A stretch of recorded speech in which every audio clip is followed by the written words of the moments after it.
Hello everyone, today we have new video review and this time we are going to check fresh release from ICM. As you can see, it is made in 1/48 scale and it copies aircraft. It's just give me a second.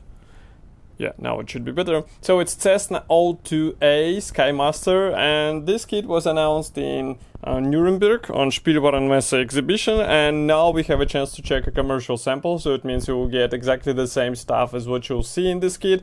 This is a completely new tooled model, so that's why it should be interesting to see how it is designed, what is inside, and why it should be worth considering to build in 1/48 scale. So first of all, box size is typical for ICM. Here you can see comparison with my hand. We have really nice box art here. Then on the side we have some information about the kit. So we have here 196 parts and wingspan will be 242 millimeters, which is quite impressive for 48 scale aircraft. And then on the opposite side you can see the same marking option as on the box art. So there should be more, I hope, but we will see. Now just give me a second, I need a knife in order to cut through the stickers. They recently started using these stickers for the packaging. Frankly speaking, I'm not sure why they're doing it, because you can't open and check the package anymore. And this is not such a cool feature because, I mean, some modelers just like to check the plastic sprues. We all know this. I mean, we do this from time to time, even with some Japanese kits, which are said to be perfect. So that wouldn't be strange to check, I mean, this kit as well. And this is really, I would say, surprising that they started using these stickers. So just to sum it up, you won't be able to open it in the seller, in the shop, and don't blame seller because it comes out of factory just like this. Okay, so whole design of the box stayed the same. We have color printed flexible top part, and then we have sturdy white cardboard box which should protect everything inside. Let's open it. Okay, so here we have all plastic sprues packed into the same plastic bag. As you can see, this is quite large plastic sprue and it's a bit of tight fitment, I'm not sure why. Then we have assembly manual on the bottom, but we will check it a bit later.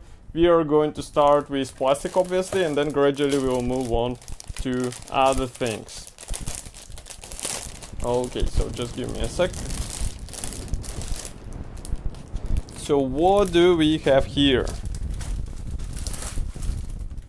I'm going to start with gray plastic sprues. There are two gray plastic sprues inside. So here you will see the first one. And this one is dedicated to wing parts and tail section. Let's zoom in a bit. So molding quality seems to be nice. I don't see any, I would say, serious issues with molding. There is no flash, there are no other possible damage problems. And we can zoom in even further so that you can see what we have, for example, in this corner. Here we have landing gear wheels, and as far as I can understand, each wheel have to be assembled out of two halves. Here we have propeller hubs. Now these are exhausts for the engine.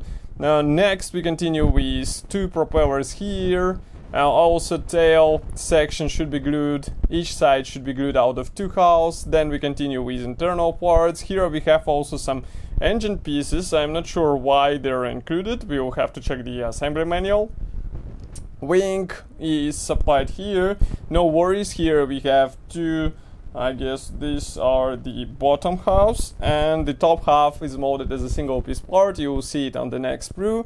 Here, by the way, we have the frontal section of the engine cowling part, and then if we flip it over here, for example in the tail fins, you can see that we have guiding pins, so they should make it easier to combine parts together. The same applies to landing gear wheels, and the same goes for wing parts. As you can see, again, we have guiding pins inside, which will help you with proper alignment of these parts together.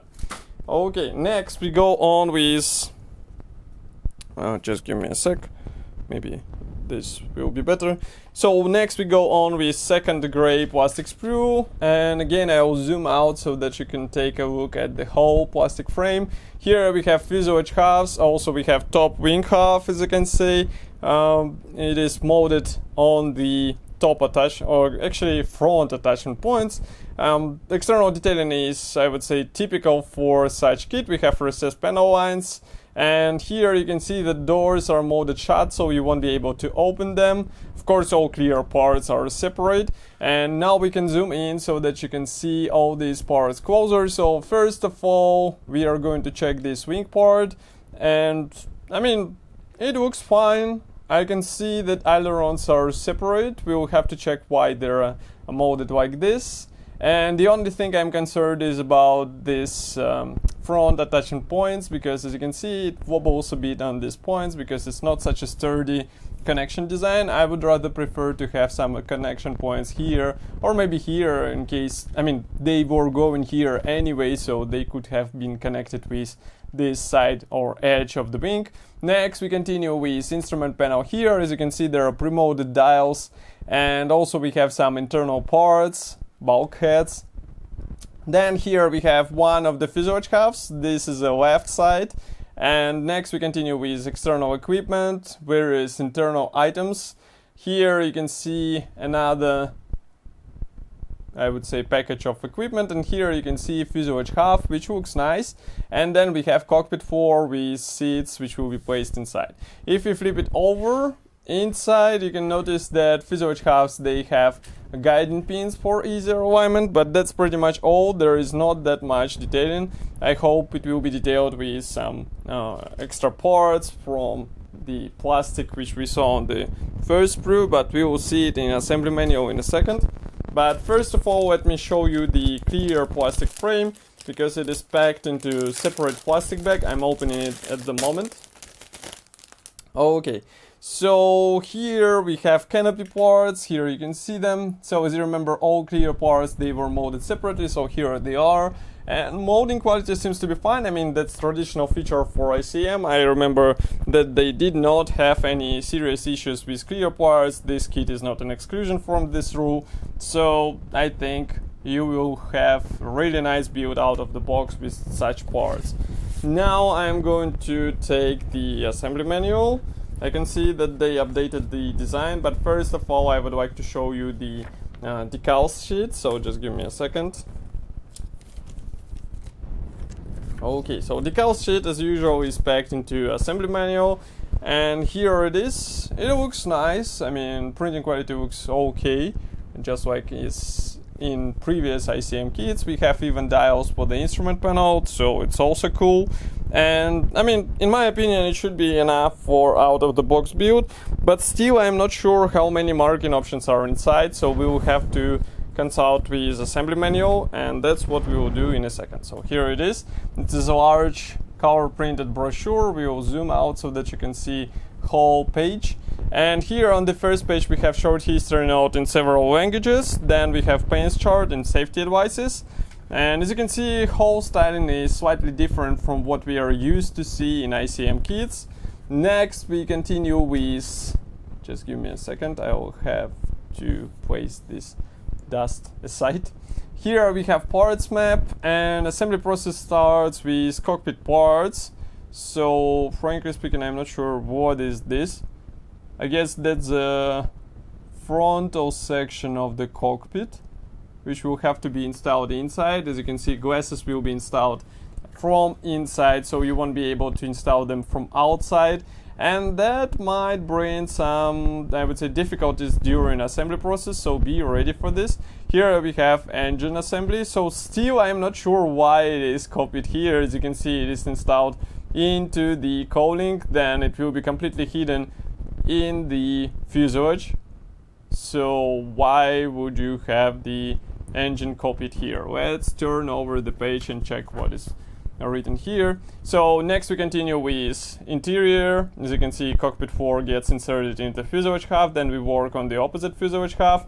Don't forget about nose weight here. As you can see, it's at 10 grams. Really surprising small weight in my opinion.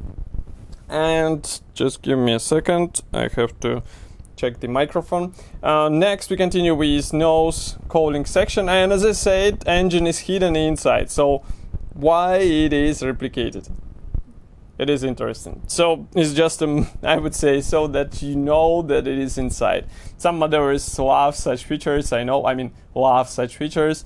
So don't be, I would say, confused by this. Next we go on with frontal section of the canopy. As you can see, that's a one-piece part.